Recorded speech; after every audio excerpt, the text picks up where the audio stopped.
Christmas is here, thanks to Fun Kids Christmas. The best Christmas songs are now playing, along with pantomime episodes, Christmas cracker jokes, and messages from Santa himself. It's the only Christmas radio station just for kids. Download the free Fun Kids app right now to listen, or ask your smart speaker to play Fun Kids Christmas. Hello and welcome to the Fun Kids Bookworms podcast. My name is Bex and I love books, which is quite handy this week because I'm chatting to three brilliant authors who've got some new books out. We've got former children's laureate Joseph Coelho, we've got comedian and writer Cariad Lloyd, and right now we've got author, illustrator and artist Laurence Anholt. Now Laurence has got a new book called Small Stories of Great Artists, all about the world of famous artists like Vincent van Gogh and Frida Kahlo, told through stories of their life and brilliant bits of their art. Let's find out a bit more. I am joined right now by illustrator, author Laurence Anholt, and you've got a most beautiful background where you are. I can see, and it looks idyllic, I'm not going to lie. Yeah, we're right out in the sticks, Bex. We're down in rural Devon, and we've got a house on top of a hill, a thatched house on top of a hill. And it's an upside down house. So we live upstairs and we've got our studios downstairs, because my wife's a painter and she's down in her studio down there. And if I look out of the window now, the whole valley is covered in snow and I can see about 5 miles out to the sea towards Lyme Regis. It's really beautiful. I'm very jealous because my view this morning was a lot of grey buildings and leaves, basically. So I think you win on this one. I can see a lot of art in the background as well. And that obviously implies to me that you are an incredible artist, Laurence. Oh, that's really kind of you to say so. Yeah, our whole family are artists, actually. I've got a son, Tom Anholt. Check him out on Instagram. He's a very successful painter in Berlin. My wife, Catherine Anholt, also on Instagram. She's a painter. And yeah, we all went through art school. I did my degree at Falmouth School of Art in Cornwall and a master's degree at the Royal Academy in London, but a long time ago. So yeah. But it pays off. It's fine. It still works out. Art is my thing. I love art. And well, that is perfect for this book because Small Stories of Great Artists, I've never quite seen anything like it. I don't think we are taught much about artists in this way. So I loved it. So tell us a little bit about the book. So I've been working on books about artists for children for a long time, maybe 35 years. I started off as an art teacher, and I found that the way to get kids really interested in those artists was to tell them stories about the artists. You know, everybody's interested in what happened to Van Gogh's ear or all that sort of thing. You know, the things that make the artist come alive. Because artists are extraordinary people. They're often very eccentric, a little bit different. And so I started telling the kids stories about artists, and I saw that they were getting interested.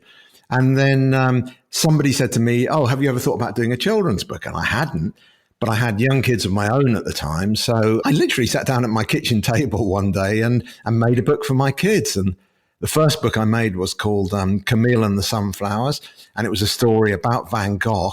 But the unusual thing about my stories, Bex, is that all of the events are seen through the eyes of real children who knew the artist. So in that case, the little boy is called Camille Roulan. He's the son of the postmaster in a little town called Arles down in the south of France. And the family made friends with Van Gogh. And so the story is the true story about how this child met Van Gogh, really got to know him, became a friend of his.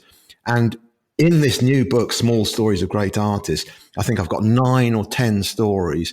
And in each case, it's a real child who knew Frida Kahlo, Leonardo da Vinci, all these amazing people. And yeah, I've got a reason for using a real child, because I think it makes the stories more accessible for young readers. Because if you were just reading about some crazy guy like Van Gogh, you might find that a little bit weird and a little bit difficult to understand. But if you're reading about a real boy or a real girl, just like the people that you talk to every day, just like my kids, just like my grandchildren, then it all becomes accessible and the kids can understand it in that way. So that's the basic idea. I was going to ask whether the stories of the children were real, because I won't lie, Laurence, it seemed a bit too good to be true. I was like, how has he found all these kids who match up with the artist? Did it take a lot of research? Yeah, a lot of research, but good fun research. So in each case, the publisher will come to me and they'll say, okay, let's do a book about Picasso, for example. So then I start reading up about Picasso. I mean, I know a bit about Picasso anyway, but I start reading up. And what I'm looking for is real children who actually met the artist. And then when I've made a little list of real children who knew the artist, I see if I can track them down. And in a lot of cases, I will go to the artist's studio where they used to live. And really check it out. So I go on these kind of adventures, and in some cases I meet the family of the artist or of the child who met the artist. So a lot of research, but it's so exciting. It's like a kind of detective chase, really. I love this. And also an excuse for a little holiday, Laurence. Why not? Yeah, you're not kidding. You've got it. And even better still, the publishers pay for it. So I did an amazing trip a few years back. I was doing a story which is in this book about a great artist called Cézanne, and he fortunately lived in the most beautiful place down in Provence. I mean, he died a long time ago. So I went in a camper van with a good friend, and we traveled all the way down to the south of France, drove through the mountains, went to Cézanne's studio and checked out where he lived and where. I love that. You walk in the very footsteps of the artist. And then I met his great-grandson, Cézanne's great-grandson. So, yeah, that was really exciting. I mean, I can tell you so many stories about it. The most amazing thing was with the Picasso book, I was really having trouble finding a child who met the artist. And one day I got invited to dinner in my hometown here in Lyme Regis. And this is absolutely true, ended up sitting next to this amazing woman. She was an artist. She was French. And she said to me, she'd seen my books about artists. And she said, you should do a book about Picasso. And I said, well, I've been trying to do that for about a year. And she said, well, Picasso painted me. I said, what?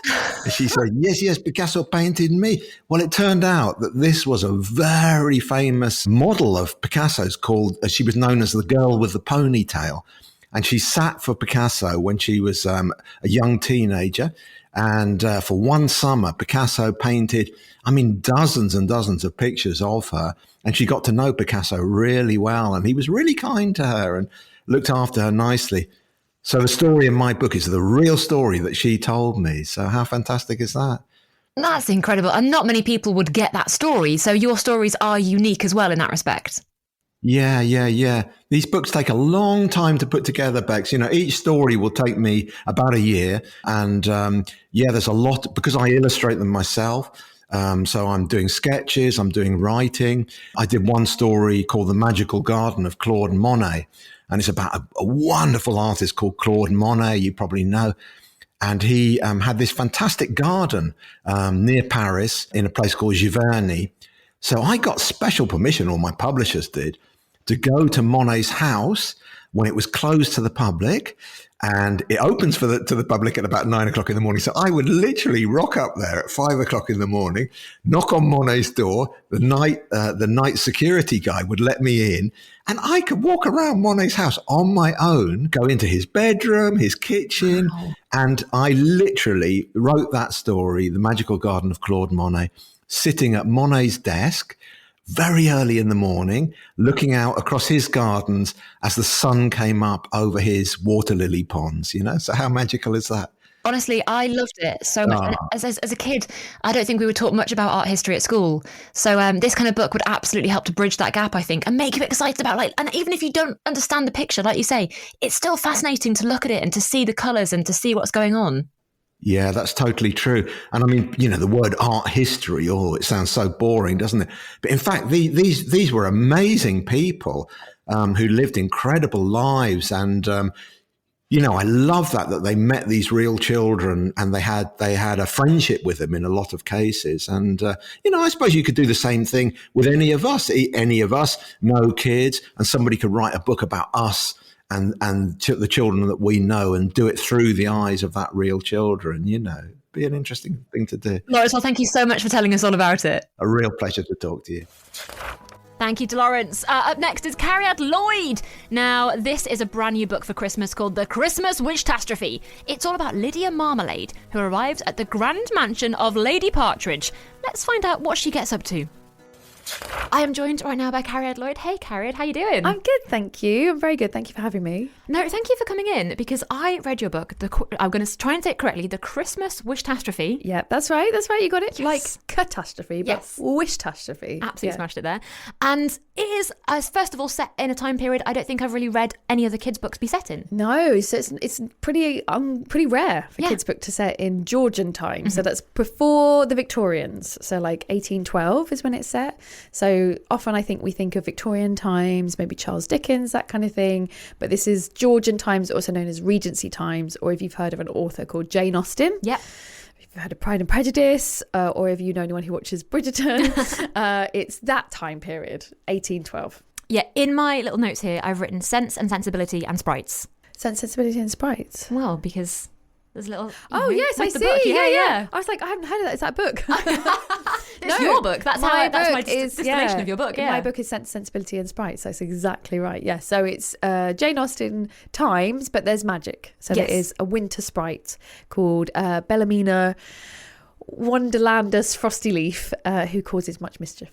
So in it, we meet Lydia, who is off on her way to an incredibly named house, Pepombilly Manor. Yes. So yeah, Lydia Marmalade is a little girl, and she has a best friend called Colin, who's a sausage dog, likes jumping into lakes, and we start the book that her mother has sadly died, and she's being sent away to a big, huge, kind of scary-ish house called Pepombilly Manor, where she has to go and live with Lady Partridge, and she doesn't really know Lady Partridge, and she doesn't know why Lady Partridge has agreed to take her in, and she arrives by horse and carriage at the start of the winter season, so just before Christmas, basically.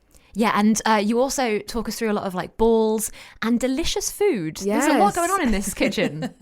Yeah, I really like cakes. I can tell from the book. Yeah. I really like cakes, and I like reading things that make me think, oh, I'm hungry.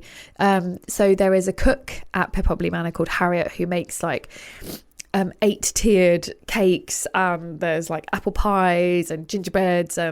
Jane Austen, in fact, invented the phrase sponge cake. It's the first time it was ever written down. Oh, wow. So I thought in honour of that, Harriet would cook many sponge cakes. Well, you say it was 8-tiered, but in the book, of course, Colin eats one of the tiers. Colin eats a top tier, yeah. And Harriet, luckily, is one of those lovely, friendly cooks who doesn't mind at all that Colin has eaten. But Colin will do anything for food. He's constantly trying to steal food from Harriet, steal food from Lydia, get into the kitchen. But he's not actually supposed to be there.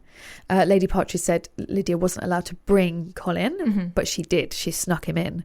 So she has to kind of hide him for a lot of the book. So Lydia's trying to fight to kind of prove that she's worthy of being there and not going to be kicked out, basically. Yeah, Lady Partridge says to her that she has to behave like a proper lady, because at that time, girls were expected to behave a certain way, which is be very quiet, very neat, very tidy, not say anything too rude or cheeky. And Lydia's not very good at that. She's very opinionated, and she's not very good at sitting still. She's quite messy. She's quite clumsy. But Lady Partridge has said, if you don't behave like a proper little girl, I'm going to kick you out, basically. Because she expects Lydia to behave. There's a standard. A standard. She doesn't want people saying, you've got this wild child living with you. So poor Lydia is really stuck trying to behave as best as she can, but she's not very good at it. And we've also got a romantic subplot going on underneath as well with her son. Yeah, there's a bit of a romantic subplot just for the adults. Why not? Sure, why not? Yeah. Why not? Most Jane Austen books, I'm sure if you've read them, are quite about romance, and often they end in a marriage.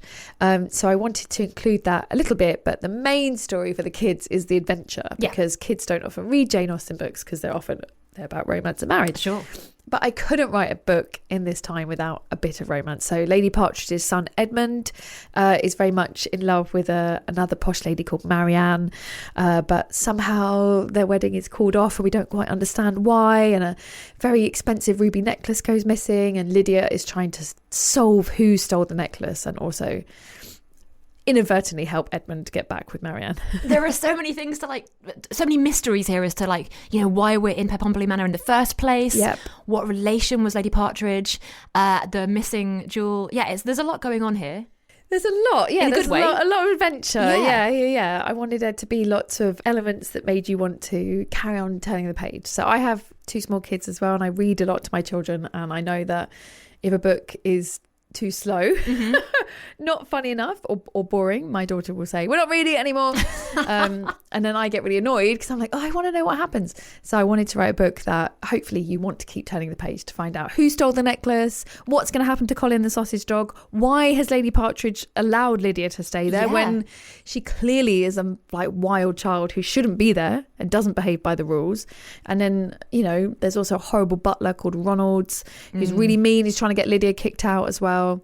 And Bertie, the stable boy, who's her best friend there as well, who's trying to help her. But he gets accused of something and Lydia is, feels like it's her fault. And at the same time, there is a magical sprite called Belle who turns up, who is causing all sorts of mischief, basically. It's brilliant because there's so much stuff in there, like you say, to really make everybody want to turn the page, because there's so many bits of stories that you're like, oh no, but what's happened with this person? What's coming back to this person? It is so exciting. And also, I don't want to give too much away. Yes. But there are some characters in there, and there are some lovely characters in there, and I was really hoping there were goodies and not baddies, and they were goodies. And I was really, really happy because I was like, excellent. This is good to know. Yeah. There's definitely some goodies and some baddies, and don't worry. My daughter also really hates things where baddies don't get their comeuppance. Yes, she gets very upset. So don't worry. People who are naughty get told off. People who are good, they're okay. We love that. Yeah. Also, we should say some parents might know you from Ostentatious, which is a show you perform in. Yes. Has that kind of inspired the book as well? Yeah, so Ostentatious is an improvised Jane Austen show. I've been doing it for 14 years. And we improvise, we make up a story in the style of a Jane Austen book. And so, I know this world very well. I know the time, I know the history, what was happening at that time, because we've had to research it for Ostentatious. So when I wanted to write a kids book, I thought, why don't I set it in the world I already know inside out and back to front? So that's why it's set then. And did you know a lot about sprites as well? Did you have to research those? Oh, no, I did. I knew a bit about sprites, who doesn't know about magic? But I had to do a bit of research. Yeah, a little bit of kind of things sprites might be into. And she's a winter fire sprite. Yes. So her magical power is she can make you feel warm in the depth of winter. But the winter fire sprites, they're quite grumpy and they don't really like making people feel warm. They're kind of she's kind of annoyed she's there, isn't she? She's like, it's a hassle. Yeah, it's like they've got this magic power, and so they're supposed to, if an animal needs to be warm, they can grant them warmth. And years ago there was a bit of a kerfuffle with some badgers, and so Santa Claus, Saint Nick, made a deal that the winter fire sprites would grant humans a wish on the 6th of December, which is, for some people, it's St. Nicholas's night. Some people celebrate Christmas on the 6th of December. So they are supposed to grant this wish, but they don't really like doing it. They stay in that night, try and avoid everybody, make sure no one goes, oh, hey, can I have a wish? Just pop along and cheers. And so, unfortunately, she needed some milk. Yeah. So she popped out to the shops and she gets caught. Lydia makes a wish not knowing she's there. Belle hears the wish, Belle has to grant the wish. So Belle is stuck with Lydia until they can get this wish granted, but it's kind of an impossible wish. It is an impossible wish, but it is one that is not fulfilled in the way that Lydia expects. Yes, exactly. But it's something lovely and positive, I would say. Yeah. So it's, sometimes we make a wish on something and we might think we know how that wish is going to get granted, but perhaps the world gives you a different version of it. And you have to get good at recognizing, I thought I wanted an 8-tier birthday cake covered in chocolate, and actually I've got a small cupcake from my friend, and that's actually what I needed was some sugar.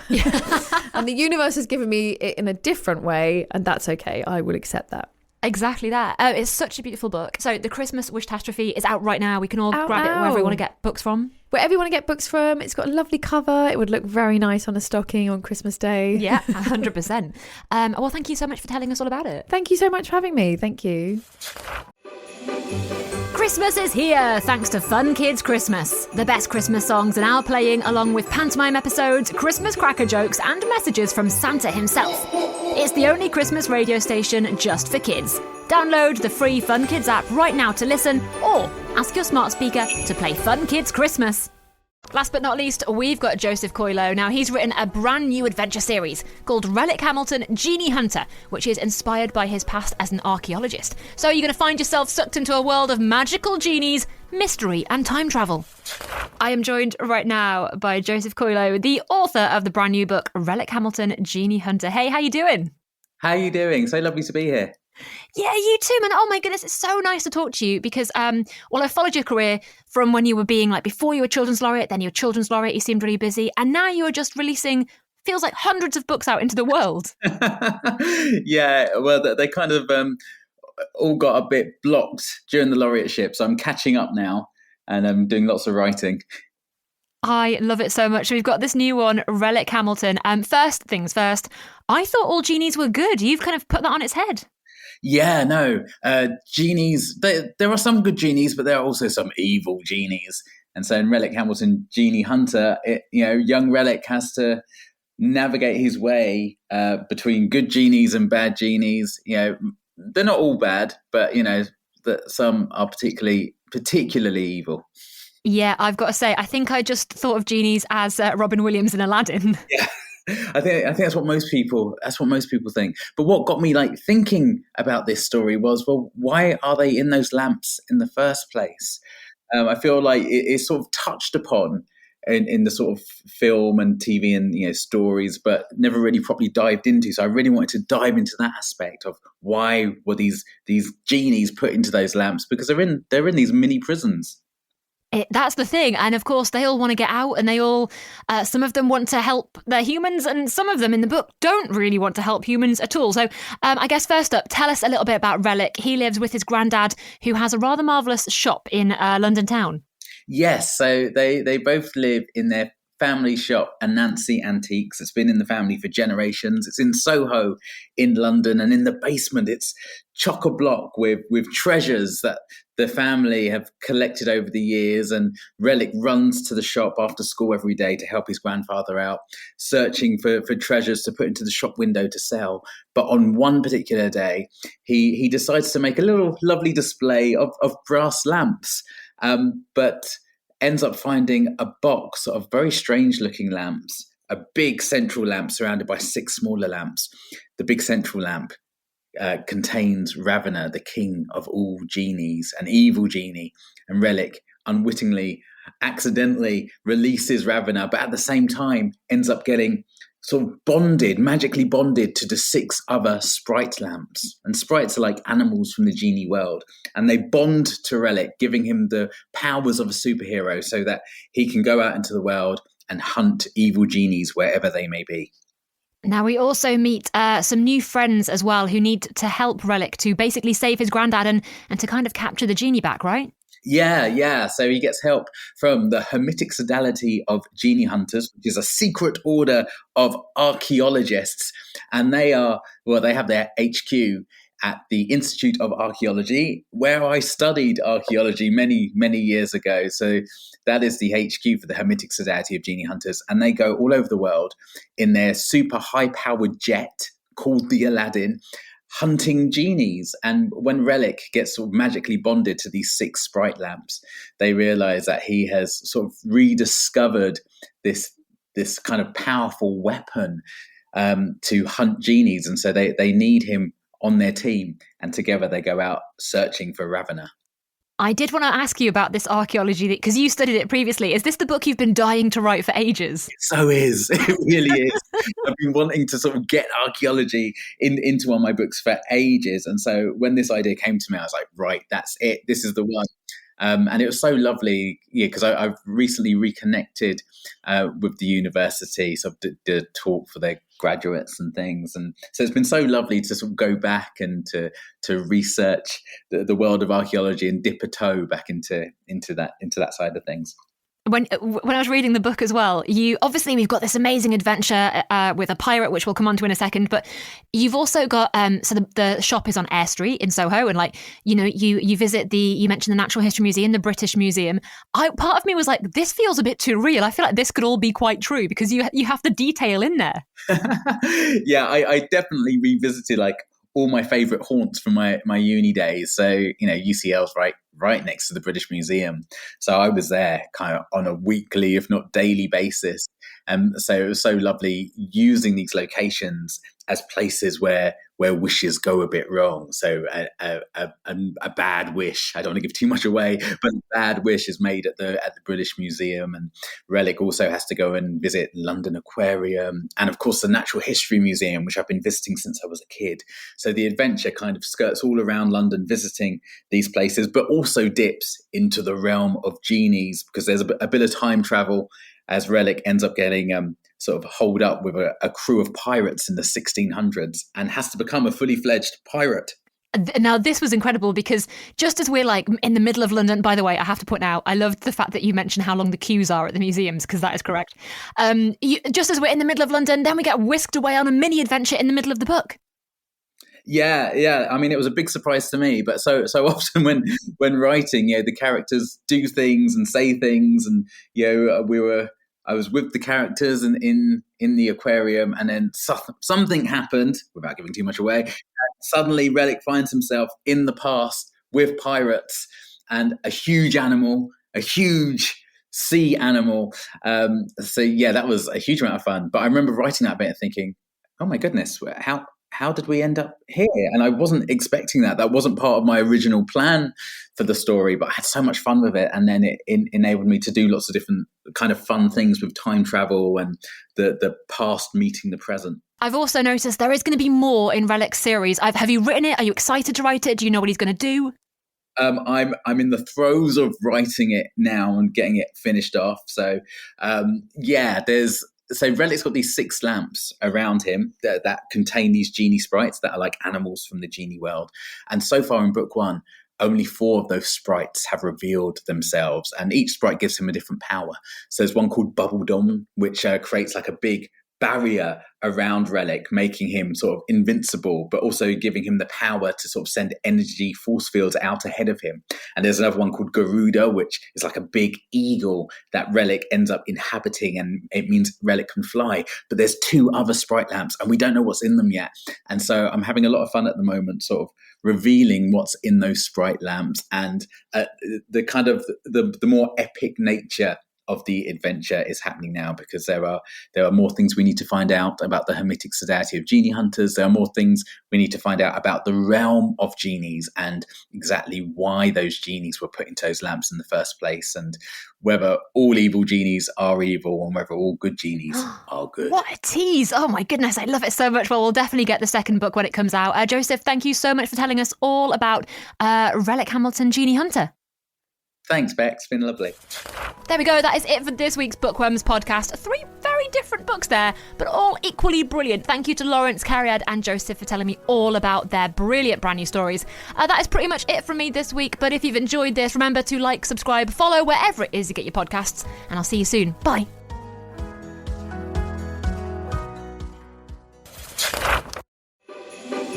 Christmas is here, thanks to Fun Kids Christmas. The best Christmas songs are now playing, along with pantomime episodes, Christmas cracker jokes, and messages from Santa himself. It's the only Christmas radio station just for kids. Download the free Fun Kids app right now to listen, or ask your smart speaker to play Fun Kids Christmas.